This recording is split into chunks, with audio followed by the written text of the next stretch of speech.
It's always game day in Cleveland. Browns Executive Vice President and Football Operations and General Manager Andrew Berry joining us on the podcast here from the Greenbrier in West Virginia. Andrew, one of the big things in the NFL right now, and it's not even just right now, it has been for years and years and years, has been diversity. The Haslams, to their credit, they have had a very strong record of having a diverse building from the early stages of their ownership.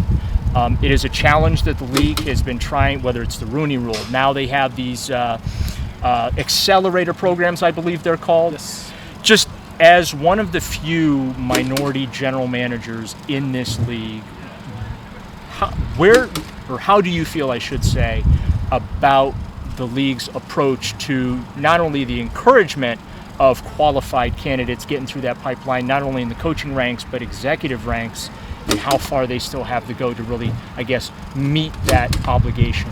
Yeah, I think it's easy for people to point out that, hey, are we exactly where we want to be as a league? The answer is no.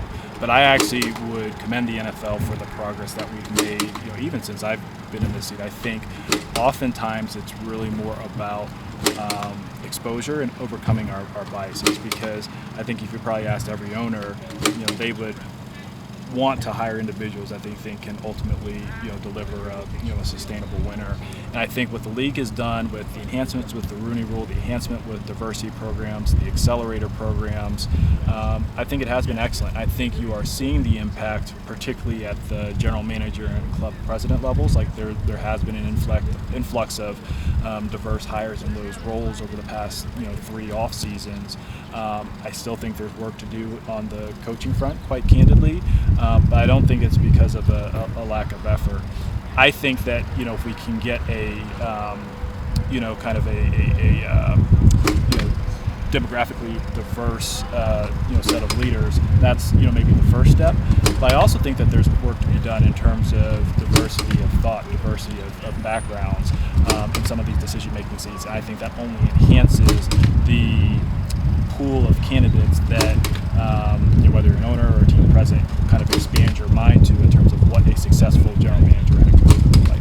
Losing Kwesi to the Vikings, big loss, but just how much pride do you take in him having worked under you, and he does get elevated? A lot. That's actually one of the most rewarding aspects of the job, to think about where he came in with our organization and what he's done already in a very short time in Minnesota. To see him have success is incredibly rewarding, and I'm looking forward to seeing other people from our front office lead NFL teams. I think Glenn Cook and Catherine Race, they'll both be leading their own NFL team soon, and just to take a small part. I mean, these are talented individuals, right? They're going to find their way regardless, but to take maybe a small part in their development is incredibly helpful. Did you send a thank you card to him for Zadarius Smith? We worked on that one for a while, Daryl, and it's always nice to be doing a deal that's mutually beneficial for one of your friends in the league, and it's one of those win-win trades that works out for us. I don't know. Some of your win-win trades have been highway robberies, so I that's why well, teams are at different points in their life cycle. They may be prioritizing different things. So. A little lighter question: your harder database for you to manage, is it the free agency to beat stuff in March, or is it the draft prospect one? Oh boy, good question. I tried to at least get one of those in here. Yeah, no, that's a great question. I'd say it's free agency because I'd say this: free agency is more challenging because it takes more twists and turns, because there's just like more uncertainty and the market's like more opaque. But or actually, I'd say it's more like it's less like visible to the team, because it's like almost sometimes like a one-way negotiation. And the draft, it's almost like it's just so structured that you do it enough times that it's a little bit, the process is a little bit like riding a bike on draft weekend. There are a lot of potential changes or things that can throw a curveball into your planning. But free agency, it's fast, it's long, it's more than 3 days. You're dealing with players and prices, but it's also a lot more fun. Do you have any burner social media accounts out there? I do not. I have a Twitter account. I use it for like news, that type of thing, but I don't do it for anything really football related. I will say I love Mrs. Berry's Twitter account because she has like right in the headline. She says anybody that tries to tell my husband how to do the job gets blocked.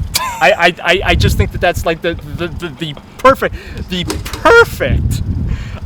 description. But you know, it is a unique time, right? I mean, social media, it matters. It matters to the team. It matters to players and their brands and things like that.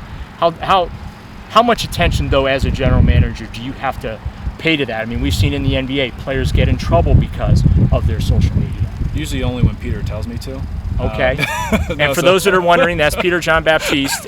He is the chief. Am I getting that correct? That's right. He is the chief when it comes to the communications department with the Haslam Sports Group. So honestly, like there are must know.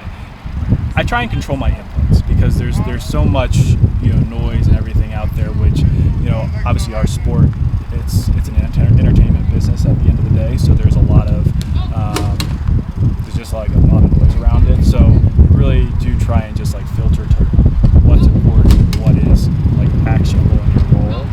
And everything else, I really just largely try and block out. So obviously there has been stuff that has come up on social media that in the general manager role you have to deal with either positively or negatively.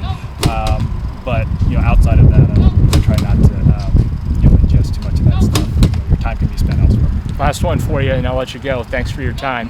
How do you relax? You have a 24/7, 365 job. How are you able to just, because you have to decompress at some point. So what do you do to just kind of kick back and get away from the game when you need to? So first, it's spending time with my kids. My kids are 5, 4, and 2. They are a handful, but they're a super fun age.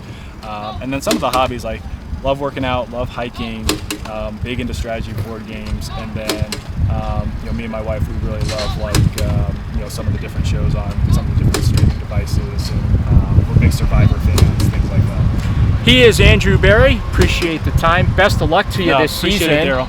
And we'll see what the Browns are able to do here in 2023. Thanks for watching. Thanks for listening. Reminder: get your podcasts either Spotify, Apple, Odyssey app. We appreciate the subscription. Leave us a rating. Tell me how much you hate me, love me, whatever. We appreciate you listening and watching. You're listening and watching to It's Always Game Day in Cleveland. Again, our thanks to Andrew Berry.